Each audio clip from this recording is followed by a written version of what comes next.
In this lecture segment, we'll draw on what we've learned from prior segments and add in some new forms of the insert statement and update statement in order to do some major refactoring of the course's database. Now, per usual, please start this segment with a clean load of courses1.sql.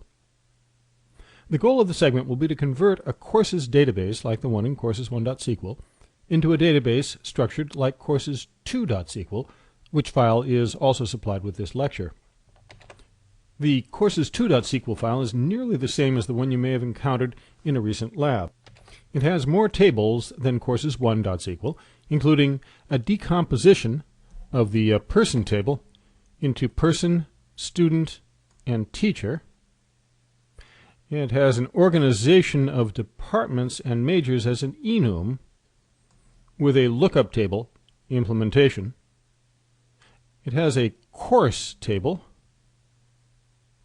holding all information on courses that is not term specific, and the section table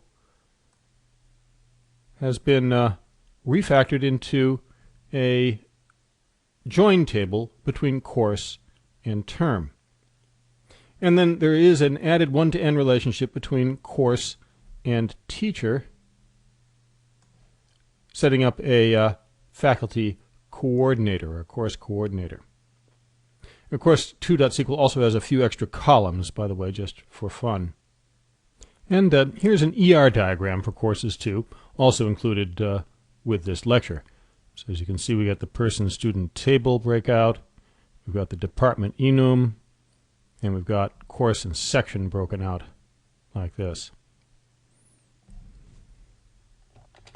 And just to be clear, we're not going to simply edit the create table statements in courses1.sql and adjust the insert statements and then just reload the database. This exercise mimics what happens in, say, a live website when a new version of the site is released and requires corresponding upgrades to the database.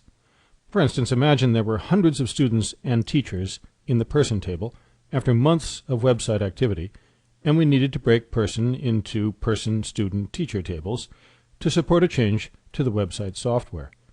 We'd do this purely by alter table statements on the existing person table without losing any data. Indeed, at the end of this exercise, we'll assemble all the changes we've made to database courses into a single version upgrade file named courses1 to courses2.sql. This file, with some added modifications we'll ask you to make in a lab, will convert any database designed like courses1.sql into a database that is designed like courses2.sql with the same data. Ultimately, then, we'll be able to do a source of courses1.sql.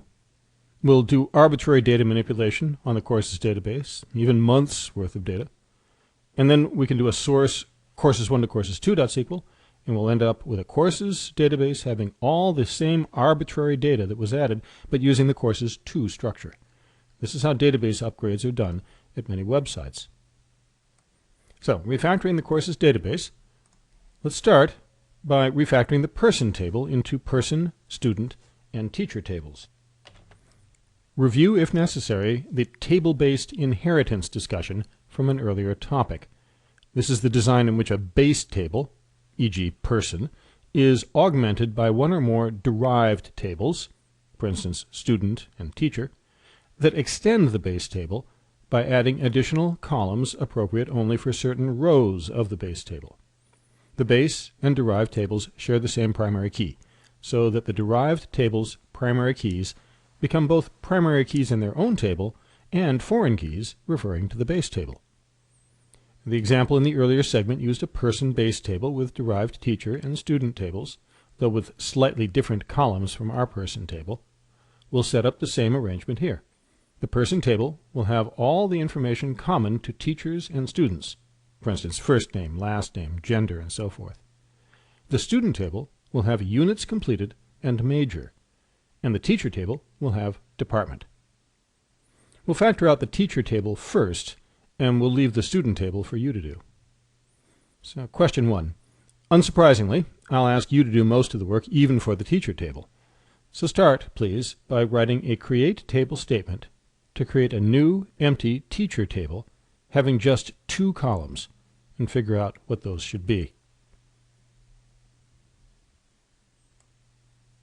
And coming back from a pause, I had create table teacher, and then a int primary key ID, and a department, the only data needed in teacher. And so there's our teacher table. So question 2. Person.id is auto increment. Check it if you like. Why didn't I make the teacher ID auto increment in this table I just did? Back from a pause there. Well, this has to do with the design of the derived tables. Teacher ID is not likely to be sequential. We'll have rows in teacher for any rows in person that represent teachers. And the teacher ID must match the person ID for those rows, rather than following its own sequential order. It makes no more sense to auto-increment it than it would to auto-increment any other foreign key. And by the way, if you added the FK constraint here, good for you. We'll tack that on later. Now we need to fill the teacher table with content. This requires copying the ID and department value from the relevant rows of person. Now, we can get those easily enough with a select statement, like this. But how do we insert the result of that select into the rows of teacher? Well, the insert command lets you replace the list of parenthesized values we've seen in earlier examples with a select statement. Each row returned by the select is treated as a list of values to be inserted. For instance, consider this example. The ID and department values returned in each result row of the select get copied into the ID and department columns of an inserted row in teacher. In our case, the select columns and the inserted columns, the parentheses after teacher, have matching names, but this isn't required. The select columns must only match the inserted columns in number, and each select column must be of a type that is at least convertible to the corresponding inserted column. This form of insert is remarkably powerful. It's used any time data must be transferred from one table to another. So run it, as I am here, and then a select star on teacher will confirm that it all got copied correctly. Okay, so question 3. We now need to clean things up a bit. Fix these 3 problems. First, person no longer needs a department column. And second, teaches.teacherID should link to a row in teacher, not person. That's the teaches table we're talking about, the join that connects teachers with classes. So the existing foreign key constraint in teaches needs updating. And let's also rename that constraint to FKTeacherID, as in the prior segment. And then finally, 3, teacher.id itself is an FK, a foreign key, as well as a primary key per earlier discussion. So add a constraint to reflect that. And coming back from a pause, we need to drop the department in person, so that'll take care of that. And a quick dump of the table teaches shows that the constraint we need to change is called teaches IBFK1. There's one here on teacher ID. So we need to drop it to start with. And then we need to recreate it with the right reference. Instead of to person, we want to be referring to teacher. And then we also want the name FK teacher ID there, as you can see. So we do that. And then the final step is that we need to add a FK to teacher, making the ID a foreign key as well as a primary key. And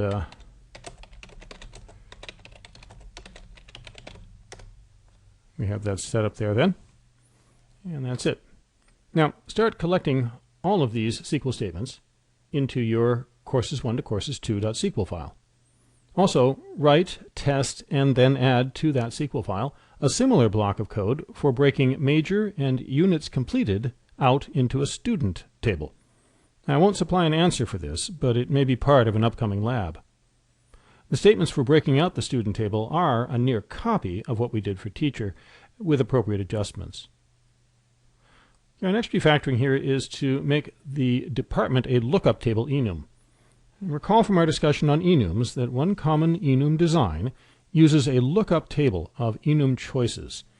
Enum columns in other tables are implemented as foreign keys linking to that lookup table. Let's set up something like this for departments and majors.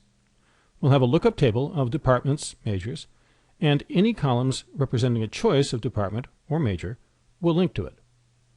The first task is to gather every instance of a department or major string from the student, teacher, and section classes.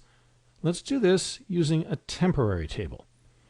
You create such a table by simply adding temporary after create in an otherwise normal create table statement.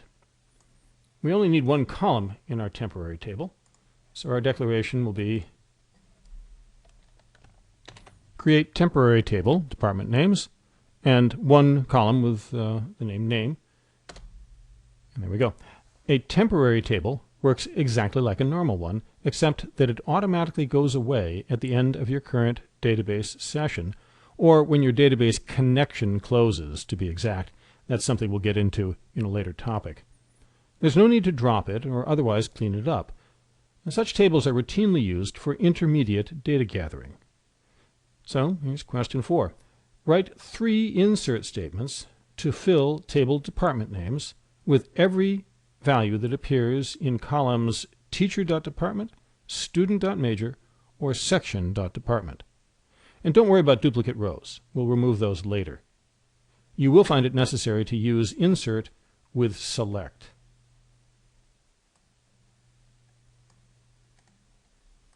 And coming back from a pause, the sort of thing you need to do is insert into department names name, select department from teacher.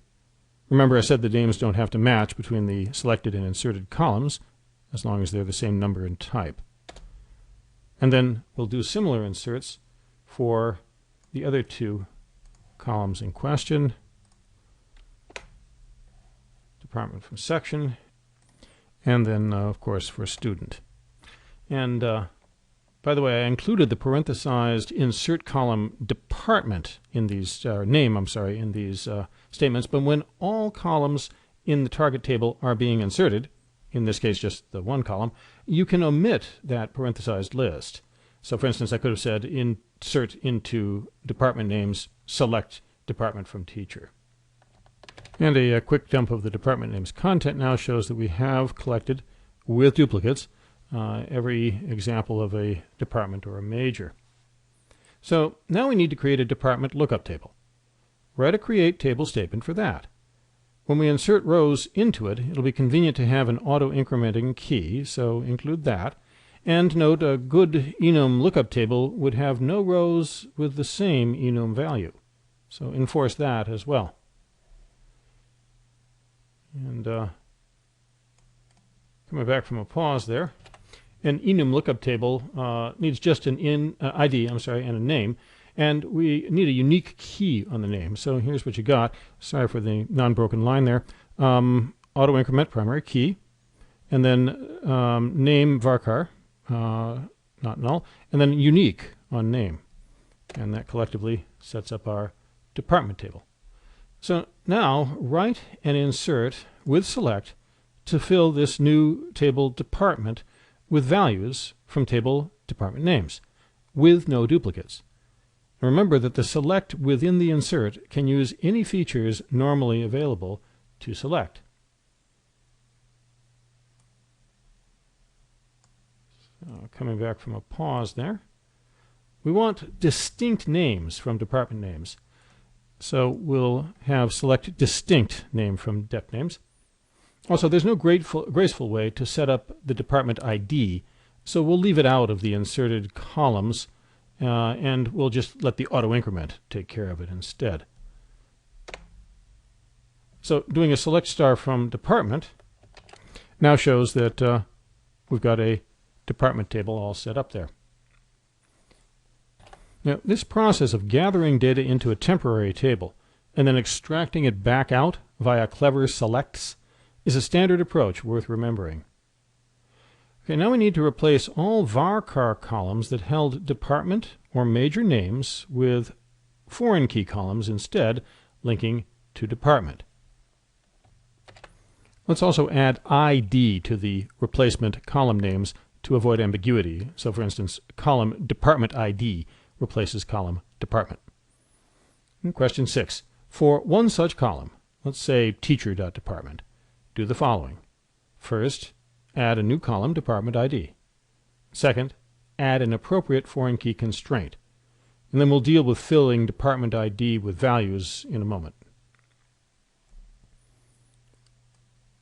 So, coming back from a pause there, I had this to set up the new department ID, and then this to add the foreign key constraint that's needed. And that takes care of that. Now, to fill in the new department ID column with values, we again need to use a select embedded in a larger statement. We already know that the update statement allows assignment of expressions into columns. One of the allowed kinds of expressions is a parenthesized select statement, provided the select returns exactly one value, one row containing one column. So here's an example that sets department ID in teacher.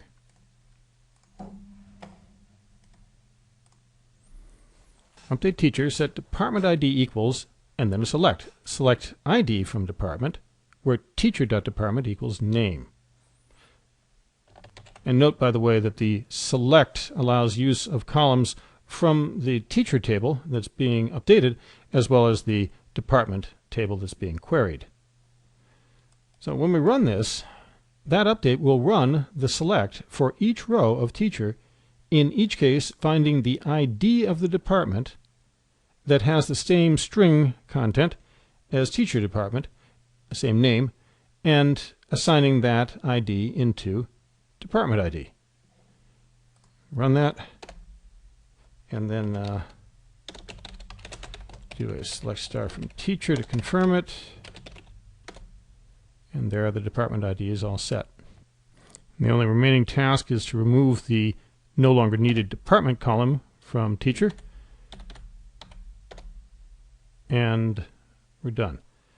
Now, similar code works for tables, section, and student. Add that code, along with the code we just created, to your courses1 to courses2.sql file.